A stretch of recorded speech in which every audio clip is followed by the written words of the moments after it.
Hello everyone. इससे पहले हम लोगों ने लास्ट जो वीडियो था हमारा उसमें हमने 2 वीडियोस लाए थे और उस वीडियो में हम लोगों ने देखा था चैलेंजेस ऑफ नेशन बिल्डिंग। मतलब जितनी भी चैलेंजेस हमें नेशन बनाने में, हमारा जो नेशन था, जो हमारा भारत है जहाँ पे आज हम लोग हैं, तो उस तक के पहुँचने में जितने भी चैलेंजेस थे वो सारी चीज़ें हमने उन दोनों वीडियोज़ में फेस की थी। एक बार छोटा सा रिविज़न कर लेते हैं। उसके साथ में क्या, इसके जितनी भी एमसीक्यूज है, जो कि एमसीक्यूज के साथ में हर ऑप्शन के साथ में एज ऑलवेज हम लोग अपना रिवीजन जो है वो करने ही वाले हैं। तो लास्ट चैप्टर में हम लोगों ने जितने मतलब जो चैलेंजेस ऑफ नेशन बिल्डिंग था, जो वीडियोज आए थे हमारे 2 पार्ट्स में आए थे, पार्ट 1 एंड पार्ट 2, है ना। तो इन दोनों पार्ट्स में हम लोगों ने जितने भी चैलेंजेस थे इनसे रिलेटेड, जब पार्टीशन हुआ तो पार्टीशन किन कंडीशंस में हुआ था ये भी हम लोगों ने देखा था। पार्टीशन के बाद में फिर और क्या चीज़ें हुई थी कि जब प्रिंसली स्टेट्स बनाई गई थी वो उसके दौरान हमें कौन कौन से चैलेंजेस फेस करने पड़े। देन हम लोगों ने हमारी स्टेट जो है उसकी बाउंड्रीज फिक्स की थी। तो स्टेट की बाउंड्रीज फिक्स करने के दौरान भी हमें बहुत सारे चैलेंजेस को फेस करना पड़ा था। तो इन शॉर्ट हम लोगों ने बहुत सारे चैलेंजेस जो है वो इस चैप्टर में देख चुके हैं कि शुरू से आखिरी तक के। जब हम लोगों ने साथ में ये भी बात की थी कि 15 अगस्त के दिन जो उसका डार्केस्ट साइड था, हम लोगों ने एक तरीके से पूरा जो डार्क साइड था वही वाली सारी चीज़ें जो है इसमें देखी है। अब चैप्टर तो आई होप आप लोगों को बहुत अच्छे से समझ में आया हो। मैंने आपसे कहा था कि बहुत इंपॉर्टेंट चैप्टर है क्योंकि हमारी हिस्ट्री के बारे में है, हमारी पॉलिटी है इससे जुड़ी हुई। तो आप लोगों ने बहुत अच्छे से पढ़ा हुआ होगा। अगर आपने चैप्टर नहीं पढ़ा है तो प्लीज़ एमसीक्यू सॉल्व करने से पहले उसे स्पीडली देख के आइए। देन एमसीक्यू सॉल्व करेंगे तो और ज़्यादा मज़ा आएगा हमें, क्योंकि तब चीज़ें हमसे बनने लगेंगी। तो हमारा फर्स्ट क्वेश्चन है, which among the following statements about the partition is incorrect. अब हमारे पास में जब पार्टीशन हो रहा था तो कौन सा जो है वो इनकरेक्ट है। और इनकरेक्ट और करेक्ट से रिलेटेड जो बहुत सारी चीज़ें हैं मैं आप लोगों को पहले भी बता चुकी हूँ कि जब इस टाइप के कोई क्वेश्चंस आते हैं कि कोई करेक्ट है, which one is correct, which one is incorrect, तो वहाँ पे क्वेश्चंस हमें बहुत ही केयरफुली देखना है क्योंकि यहाँ पे 80 टू 90% चांसेस होते हैं कि हम उस क्वेश्चन को हमें पता होने के बाद में भी हम उसे गलत कराते हैं। क्योंकि हमें क्या लगता है कि हम लोग जो चीज़ें हमें पता है फिर भी हम फैक्ट्स के साथ नहीं जाते हैं। तो हमें इसमें से इनकरेक्ट फाइंड करना है। Partition of the India was outcome of the two nation theory. Definitely कि जब पार्टीशन हो रहा था तो हमने उसे टू नेशन थ्योरी जो है उसका नाम दिया गया था। बिकॉज टू नेशन थ्योरी इसलिए दिया था क्योंकि जब पार्टीशन हो रहा था जो एक नेशन था, वन नेशन था, तो वन नेशन कितने पार्ट्स में डिवाइड हो रहा था, 2 पार्ट्स में। First one is Pakistan. तो पाकिस्तान को ईस्टर्न एंड वेस्टर्न वाला जो मुस्लिम कम्युनिटी वाला है, जहाँ पे most of Muslim communities belong कर रही थी, तो हमने वो वाला एरिया किसे दे दिया था, पाकिस्तान को। और जहाँ पे मुस्लिम कम्युनिटी कम थी, जहाँ पे हिंदूज ज़्यादा थे, वो हमने कौन सा रख दिया, इंडिया रख दिया, है ना। तो वो हमारा इंडिया हो गया। तो टू नेशन थ्योरी जो है ये वाला ऑप्शन एकदम करेक्ट है, सही जा रहा है।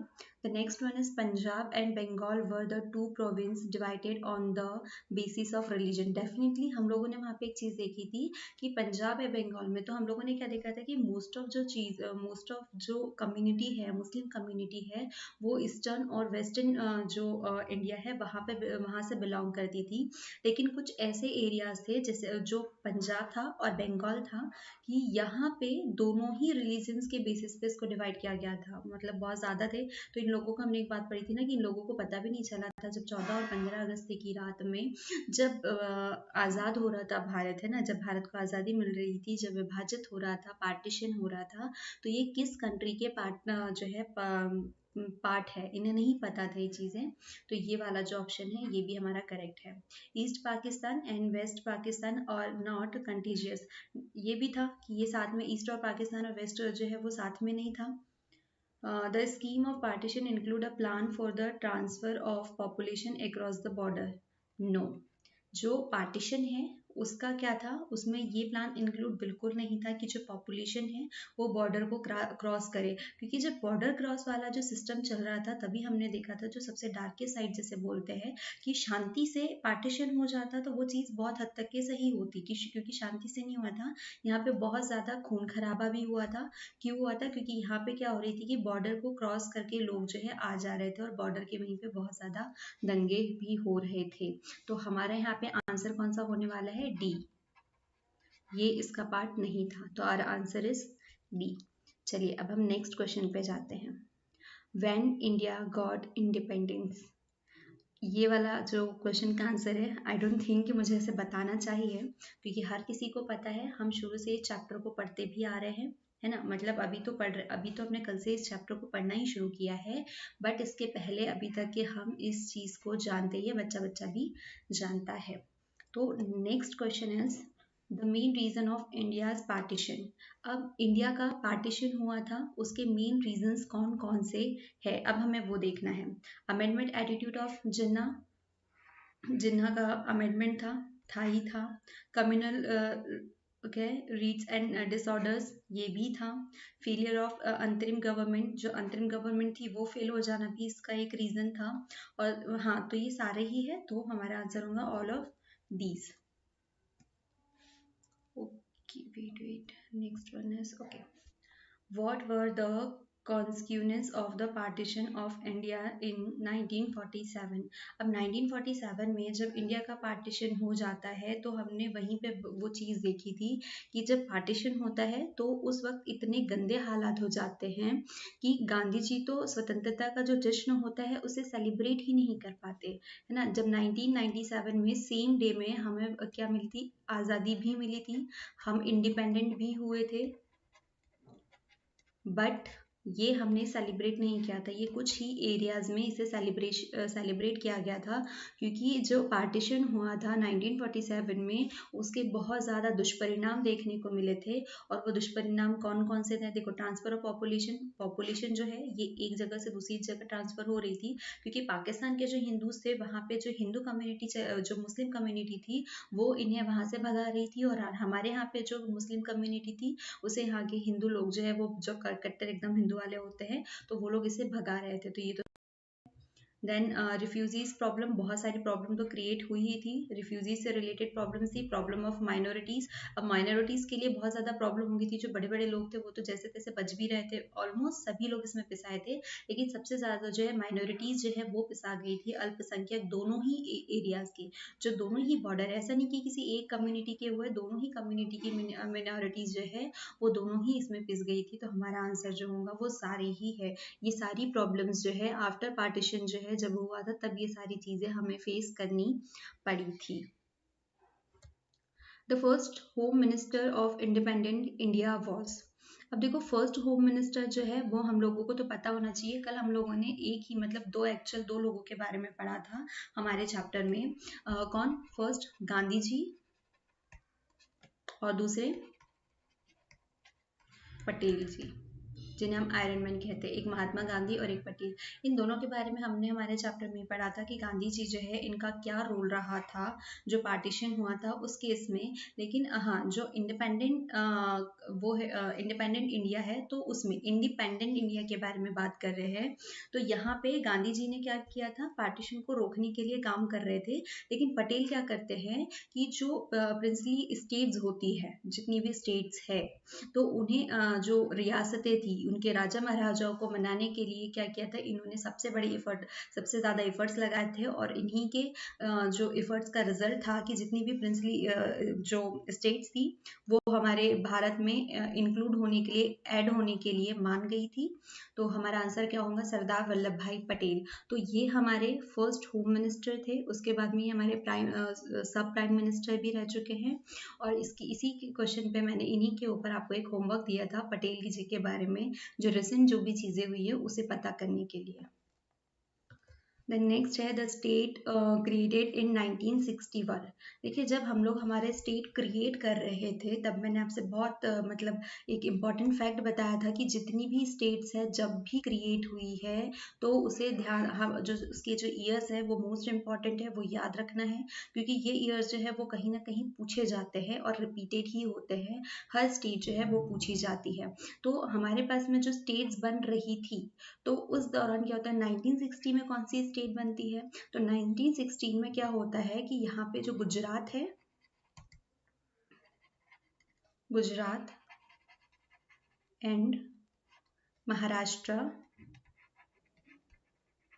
गुजरात और महाराष्ट्र दोनों में ही क्या होते हैं, यहाँ पे मराठी बोलने वाले भी लोग होते हैं, जो लैंग्वेज है उसके आधार पे यहाँ पे मराठी बोलने वाले भी रहते हैं और साथ ही गुजराती बोलने वाले भी लोग जो है वो दोनों ही रहते हैं।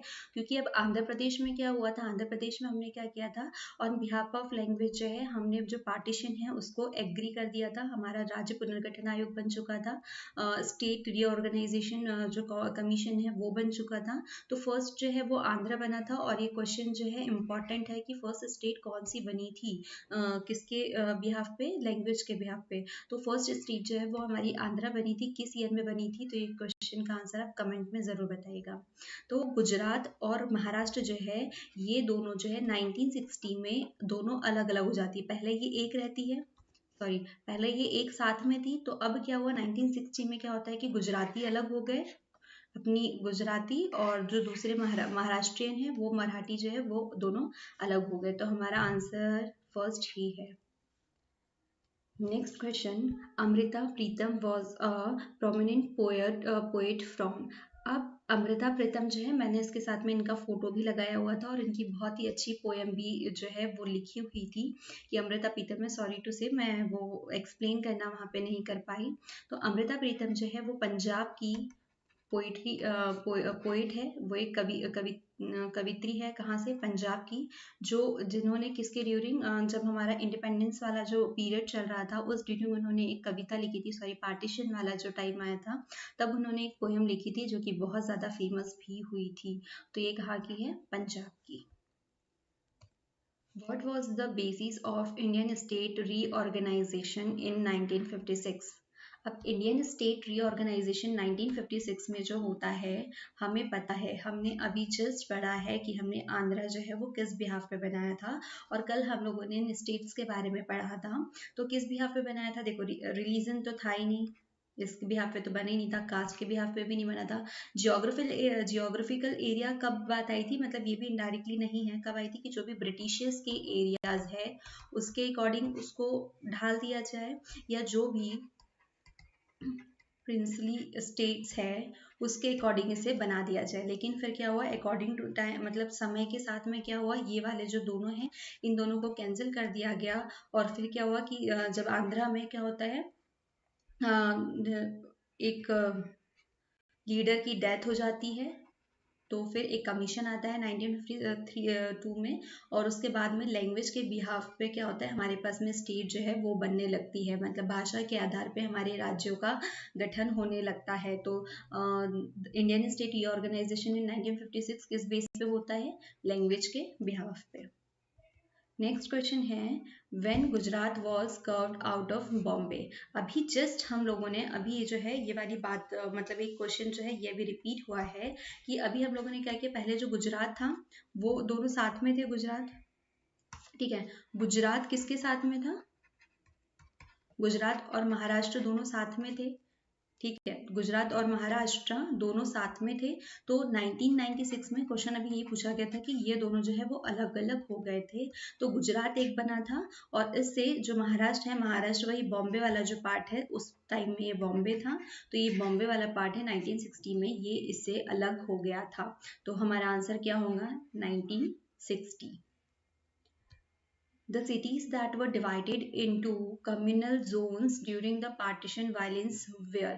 अब हमने जो चीज़ें हैं, जब वायलेंस चल रहा था, मतलब जब डिवाइडेशन शुरू हो गया था, तो उसके हमने बहुत ज़्यादा साइड इफ़ेक्ट्स देखे थे कि कितनी ज़्यादा जो चीज़ें हैं हमारे हद से बाहर जा रही थी, हर जगह लाठी डंडे चल रहे थे, तलवारें चल रही थी। एक ट्रेन वाला स्कैन भी हमने पढ़ा था कि कहते हैं कि उसमें से जो भी उनके जात का नहीं होता है, उनकी कास्ट का नहीं होता है, उनके रिलीजन का नहीं होता है, तो उन्हें वो बाहर निकाल के उन्हें मार देते हैं, उनको एकदम तुरंत ऑन द स्पॉट ख़त्म कर देते हैं, उन्हें बहुत पीटा जाता है। और जो उनके साइड के होते हैं, उनकी कम्युनिटी के होते हैं, तो उन्हें बकायदा उनका स्वागत किया जाता है, और अच्छे तरीके से स्वागत नहीं कर पाने के लिए उनसे माफ़ी भी मांगी जाती है। और कई साइड में बहुत सारे जो एरिया थे वहाँ पे क्या होता है कि वो बहुत ही ज़्यादा मतलब ख़राब जोन बन चुके थे, कम्युनल जोन बन चुके थे जब पार्टीशन चल रहा था, मतलब मार धाड़ ये सारी चीज़ें वहाँ पे चली रही थी। और हम लोगों ने उस टाइम में पढ़ा था कि कौन कौन से जगह में वो हो रहा था। एक तो कलकत्ता में था, हम लोगों ने देखा था, क्यों इन प्लेसेस में क्यों था ये भी हम लोग देखते हैं। कलकत्ता था, अमृतसर में भी हम लोगों ने देखा था कि वहाँ पे बहुत ज़्यादा ये वायलेंस चल रहा है। लाहौर में भी हमने देखा था कि ये जो है सबसे ज़्यादा। अब इन तीनों ही जो प्लेसेस है यहाँ क्यों चल रहा था, क्योंकि ये जो है एक दूसरे में जो बॉर्डर्स है उसका काम कर रही थी, यही बॉर्डर्स मिल रही थी। ये पाकिस्तान और इंडिया वाली बॉर्डर हो गई, अमृतसर भी एक तरीके से बॉर्डर का ही काम कर रहा था, और कलकत्ता किस तरीके काम कर रहा था, जो इधर वेस्ट बंगाल है, तो वहाँ पे वेस्ट बंगाल मतलब जो उसका ईस्टर्न वाला पार्ट हो गया, तो वहाँ पे ये एक दोनों के बांग्लादेश वाले इसमें बाउंड्री का काम कर रहा था। तो इन तीनों जगह यहाँ से लोग आना जाना कर रहे थे, तो यहाँ पे सबसे ज़्यादा जो है वायलेंस हो चुका था, ये कम्युनल जोन्स बन चुके थे। तो हमारा आंसर कौन सा होगा? कश्मीर, मद्रास, हैदराबाद, नो, दिल्ली, ग्वालियर तो नाम ही नहीं था भाई उस टाइम, मतलब था लेकिन उस मतलब इस पार्टीशन में कहीं इन्वॉल्व नहीं हुआ। तो हमारा आंसर है Lahore, Amritsar and Calcutta. Next question, which one of the leader played a vital role in integration of princely state with India? Just हम लोगों ने अभी पढ़ा था कि जब प्रिंसली स्टेट जो है उसको इंडिया के साथ में ऐड करना होता है, तो वहाँ पे सरदार वल्लभ भाई पटेल जो है इनका रोल बहुत ज़्यादा इम्पोर्टेंट हो जाता है। इन्होंने हर जो वहाँ के राजा महाराजा थे उनसे जा कर के इन्होंने बातचीत की, हमने एक इमेज भी लगाई थी। हैदराबाद के जो नवाब थे, निज़ाम थे, सॉरी, हैदराबाद के निज़ाम, उनसे भी जाकर के इन्होंने बहुत बातचीत की, और इन्हीं सब का रिजल्ट था कि मोस्ट ऑफ जो स्टेट्स थी, जो प्रिंसली स्टेट्स थी, वो कहाँ ऐड हो चुकी थी, वो हमारे इंडिया में आ चुकी थी, क्योंकि इन्होंने इसके ऊपर बहुत ज़्यादा मेहनत की थी। इसलिए इन्हें क्या कहते हैं हम? आयरन मैन भी कहते हैं। और यही जो है हमारे कौन थे? फर्स्ट होम मिनिस्टर भी रह चुके हैं। तो चीज़ें अगर हमें थोड़े बहुत फैक्ट्स पता हो तो ऐसी चीज़ें एक दूसरे से कनेक्ट होते जाती है। देखो ये वाले एक क्वेश्चन में हमने इतनी जो डिटेल पढ़ी, तो यही डिटेल जो है इससे हम कम से कम मोर देन 3 क्वेश्चंस तो जो है वो क्रिएट कर ही सकते हैं। The two nation theory was based upon. अब टू नेशन थ्योरी, अभी शुरू में ही एक क्वेश्चन शायद हम लोगों ने और देखा था कि जो हमारा पार्टीशन ऑफ इंडिया हुआ था वो किस बिहाफ पे हुआ था, मतलब उसका जो क्या थ्योरी थी, तो टू नेशन थ्योरी। तो टू नेशन थ्योरी किस लिए थी? कि हमारे पास में एक नेशन था, वन नेशन था, एक नेशन है, और उस नेशन के हमने दो टुकड़े कर दिए थे। एक हमने पाकिस्तान चला गया और एक हमारे पास इंडिया में आ गया। बस यही थ्योरी जो है इसी को हमने कहा था टू नेशन थ्योरी। और ये टू नेशन क्या थी? मतलब यहाँ से पता चल रहा है कि एक नेशन था, हमने इसके दो पार्ट कर दिए, ठीक है। ये एक नेशन था हमारा पूरा इंडिया, इसके दो पार्ट्स कर दिए, एक पाकिस्तान हो गया, एक इंडिया। तो मतलब क्या हुआ? Partition of India. किस पे बेस्ड थी? Partition of India. तो two nation theory was based upon partition of India. Next question, what was Jawaharlal Nehru's first speech called?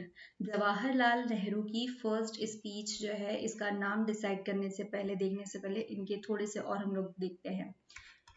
14 और 15 अगस्त को 1947 को हम आज़ाद हुए, इंडिपेंडेंट हुए। इसी वक्त प्लस हमारे पास क्या हुआ? पार्टीशन ऑफ इंडिया, ये भी चीज साथ में होती है। तो इस दौरान क्या होते हैं? नेहरू जी जाते हैं लाल किले पे, ठीक है, हमारा तिरंगा विरंगा लहराया जाता है,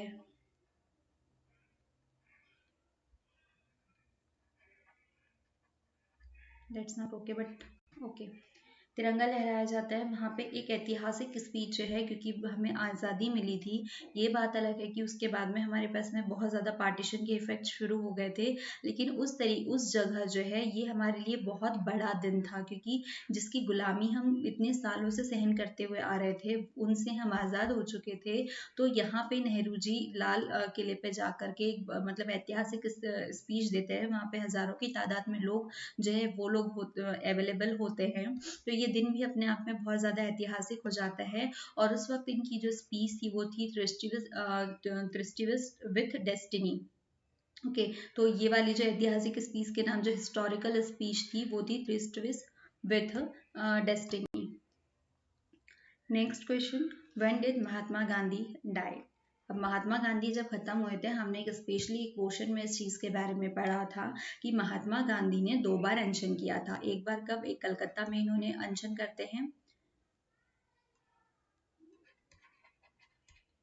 ठीक है। फर्स्ट टाइम ये अनशन क्यों होता है इनका, क्योंकि जब पार्टीशन ऑफ मतलब इंडिया का पार्टीशन होता है तो उसके बहुत ज़्यादा मतलब वायलेंट मतलब पब्लिक जो है वो बहुत ज़्यादा वायलेंट हो जाती है, बहुत ज़्यादा मार काट अहिंसक हो जाती है। और इसी हिंसक प्रवृत्ति को रोकने के लिए जो जितने हंगामे हो रहे थे, दंगे प्रसाद हो रहे थे, इन्हें रोकने के लिए गांधी जी कलकत्ता में अनशन करते हैं, वो उपवास रखते हैं जिसमें वो खाते पीते नहीं हैं। तो इनके यहाँ पे उस वक्त जो है कंडीशन जो है वो कंट्रोल हो जाती है। इसके बाद में वो क्या करते हैं, दिल्ली में भी एक बार फिर से अनशन करते हैं, क्योंकि यहाँ पे भी सेम चीजें जो है वो घटनाएं हो रही होती है। तो यहाँ पे भी कहीं ना कहीं जो है वो थोड़े बहुत कंट्रोल में चीजें आने की कोशिश होती है। मतलब मोस्ट ऑफ चीजें जो है वो कंट्रोल आने लगी थी, लेकिन लोगों को क्या लग रहा था कि इन्हीं के चक्कर में भारत और पाकिस्तान जो है वो डिवाइड हुआ है।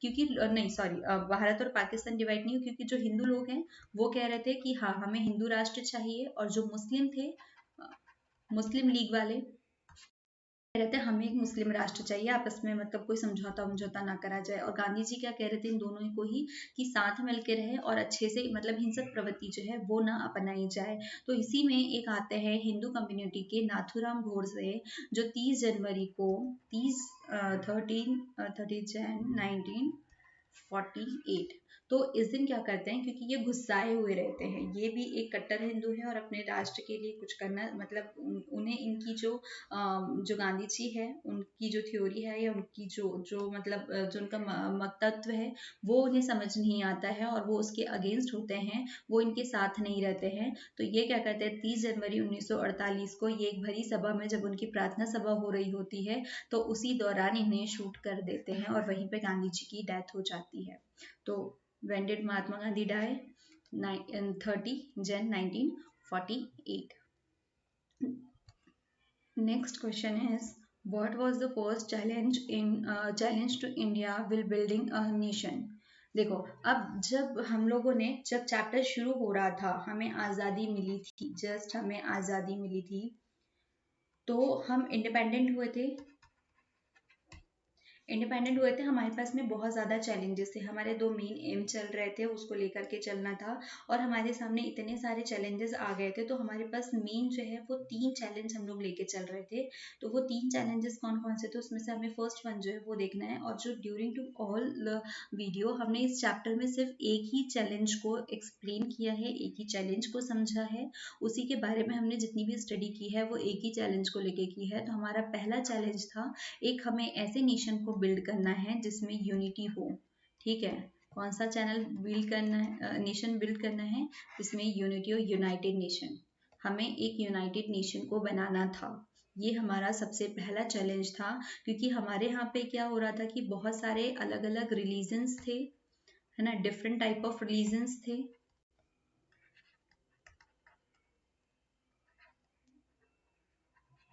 डिफरेंट रिलीजन्स थे, डिफरेंट लैंग्वेजेस थी हमारे यहाँ पे, अलग अलग धर्म के लोग थे, अलग अलग विभिन्नताएं थी, उनकी संस्कृतियाँ अलग थी, अलग अलग क्षेत्र थे। तो इस तरीके से मतलब यहाँ पे एक सबसे बड़ा चैलेंज था कि इतने सारे लोगों को एकता के सूत्र में बांधे रखना, ये सबसे ज़्यादा टफ टास्क होगा।